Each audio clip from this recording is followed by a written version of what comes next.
বন্ধুরা দেখিয়েছিলাম এই যে ঝিঙে গাছ, যেটাকে ঝিঙে ভেবে আমি রেখেছিলাম, কিন্তু সেটা আদো কালো ফল দিল যখন, তখন বুঝলাম সেটা ঝিঙে না, সেটা হচ্ছে ধুধুল। একটা আমি নিয়ে গেছি, আর একটা দেখুন এই এতটা বড় হয়েছে, এইটাও বেশ কাটার মতন হয়ে গেছে।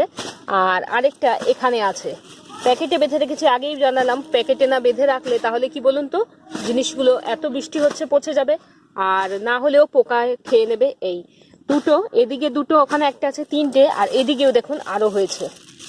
তো এই নিয়ে 5-6টা মতন ধুদুল মতন দিয়েছে। এটা আরেকটু বড় হবে, কিন্তু না তেতো নয়, কিন্তু আমি খেয়ে দেখেছি নিজে, তেতো একটুও নয়। এই দেখুন আরেকটা আছে এখানে। তো গাছটার অবস্থা খুব খারাপ, এরপরে আর থাকবে না। কিন্তু ছাদ বাগানে এত সুন্দর সুন্দর আমার জিনিস হয়ে গেছে। আরো এখানে দেখুন এই রয়েছে ভুট্টা গাছ, আর এই দেখুন ভুট্টা গাছ লাগিয়েছিলাম, ভুট্টা গাছ এত বড় বড় হয়েছে। এখনো কিছু হয়নি, যদিও হলে অবশ্যই জানাবো। আর এখানে হয়েছে বরবটি।